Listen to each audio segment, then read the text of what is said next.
Tunguska घटना का नाम सुनते ही कई लोगों के दिमाग में एक विचित्र, अदृश्य और रहस्यमयी विनाश की छवि उभरती है। यह घटना 30 जून 1908 की है, जब रूस के साइबेरिया क्षेत्र में पॉडकामेनेया तुंगुस्का नदी के पास सुबह 7:17 बजे के करीब एक भयानक विस्फोट हुआ। उस दिन साइबेरिया के हरे भरे जंगलों में जो तबाही हुई, वह इतनी जबरदस्त थी कि उसके प्रभावों को आज भी देखा जा सकता है। लगभग 18 मिलियन पेड़ चुटकी में नष्ट हो गए और यह विस्फोट इतना शक्तिशाली था कि इसने लगभग 2100 वर्ग किलोमीटर के क्षेत्र को साफ कर दिया, जिसमें पेड़ ऐसे गिरे थे मानो किसी विशालकाय हाथ ने सब कुछ समतल कर दिया हो।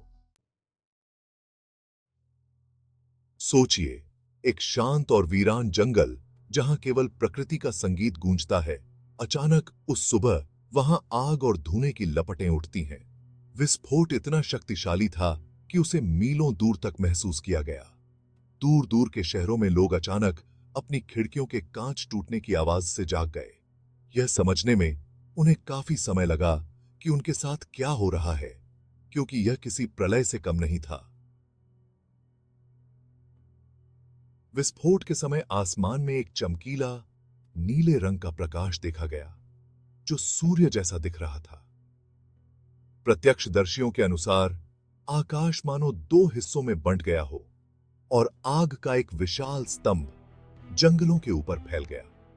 घटना के तुरंत बाद जंगलों में लगी आग ने आसपास के कई हिस्सों को झुलसा दिया और पर्यावरण पर इसका असर काफी समय तक महसूस किया गया।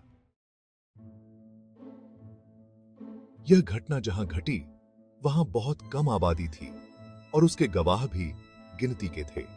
इसलिए यह घटना वैज्ञानिक दृष्टिकोण से एक चुनौती बनी रही। कई वर्षों तक इस घटना के कारण पर सिर्फ अटकलें ही लगाई जाती रहीं। शुरू में कुछ लोगों ने इसे किसी उल्कापिंड के पृथ्वी से टकराने का नतीजा बताया, तो कुछ का मानना था कि यह किसी धूमकेतु के कारण हुआ विस्फोट हो सकता है, लेकिन इसकी पुष्टि करने के लिए कोई ठोस सबूत मौजूद नहीं थे। 1930 के दशक में प्रसिद्ध रूसी वैज्ञानिक लियोनिद कुलिक ने तुंगुस्का घटना की जांच के लिए कई अभियान चलाए। उन्होंने इस विस्फोट से प्रभावित क्षेत्र में जाकर अवशेषों की खोज की, लेकिन उन्हें विस्फोट के केंद्र में किसी भी प्रकार का गड्ढा नहीं मिला। यह एक और रहस्य था, क्योंकि इतने बड़े विस्फोट से एक विशाल गड्ढे की अपेक्षा की जा रही थी। कुलिक और उनके साथियों को केवल झुलसे और टूटे पेड़ ही मिले, जिनकी स्थिति से यह स्पष्ट था कि विस्फोट एक बहुत बड़े क्षेत्र को प्रभावित कर गया था। 1938 में जब कुलिक और उनकी टीम ने तुंगुस्का क्षेत्र में दोबारा जांच की, तब उन्होंने पाया कि विस्फोट क्षेत्र का आकार एक तितली की आकृति का था, जो 70 किलोमीटर चौड़ा और 55 किलोमीटर लंबा था। इस घटना की आकृति और प्रभाव को समझने के लिए कई परिकल्पनाएं सामने आईं। उनमें से एक परिकल्पना यह थी कि इस विस्फोट का कारण पृथ्वी के वायुमंडल में ही हुआ था और वह वस्तु पृथ्वी से टकराने से पहले ही फट गई थी।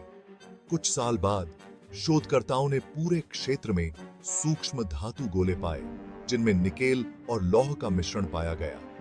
ये धातुएं अक्सर उल्कापिंडों में पाई जाती हैं। इसी के आधार पर वैज्ञानिकों ने यह निष्कर्ष निकाला कि यह घटना किसी उल्कापिंड के वायुमंडल में प्रवेश करने के बाद विस्फोट होने के कारण हुई थी। तुंगुस्का घटना का प्रभाव सिर्फ साइबेरिया तक ही सीमित नहीं था।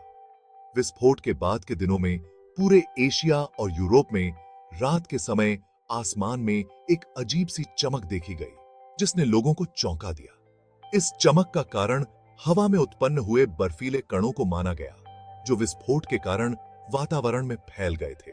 इन कणों ने सूर्य की किरणों को परावर्तित किया और रात के आकाश को दिन के समान चमकीला बना दिया। इस रोशनी को दूरस्थ देशों जैसे ब्रिटेन, फ्रांस और यहां तक कि अमेरिका के कई हिस्सों में भी देखा गया।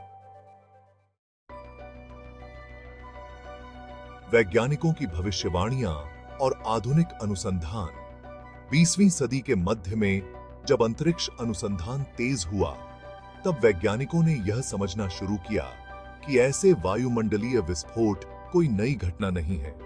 धरती के इतिहास में कई बार बड़े उल्कापिंडों और धूमकेतुओं के वायुमंडल में विस्फोट हुए हैं, लेकिन अधिकतर ये छोटे आकार के होने के कारण नुकसान कम करते हैं। वैज्ञानिक अब मानते हैं कि पृथ्वी के वायुमंडल में ऐसे विशाल पिंडों का टकराव काफी हद तक प्राकृतिक है।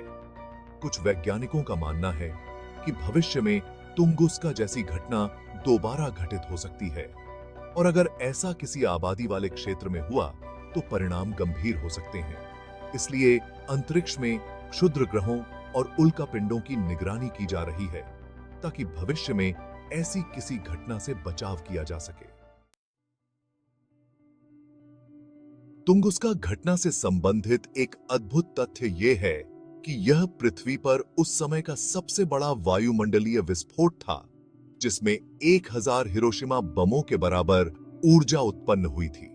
कुछ वैज्ञानिक इस घटना को किसी विदेशी या यूएफओ से भी जोड़ते हैं, क्योंकि विस्फोट का कारण स्पष्ट रूप से ज्ञात नहीं है और इसके पीछे कोई ठोस सबूत नहीं है। वर्ष 2000 के बाद इस घटना पर शोध जारी है और आज भी कई नई परिकल्पनाएं सामने आती हैं। कुछ वैज्ञानिक मानते हैं कि तुंगुस्का घटना जैसी घटनाएं हर 300 से 500 वर्षों में पृथ्वी पर होती हैं। तुंगुस्का घटना के कारण विज्ञान ने प्राकृतिक आपदाओं के प्रति सजग रहना सीखा है। आज वैज्ञानिक ऐसे कार्यक्रम चला रहे हैं जो पृथ्वी के करीब आने वाले पिंडों की निगरानी करते हैं, ताकि तुंगुस्का जैसी आपदा को दोबारा होने से रोका जा सके। भविष्य में वैज्ञानिक इस तरह की घटनाओं के प्रति अधिक जागरूकता और संसाधन विकसित कर सकते हैं, ताकि इस तरह की घटनाओं से होने वाले नुकसान को कम किया जा सके।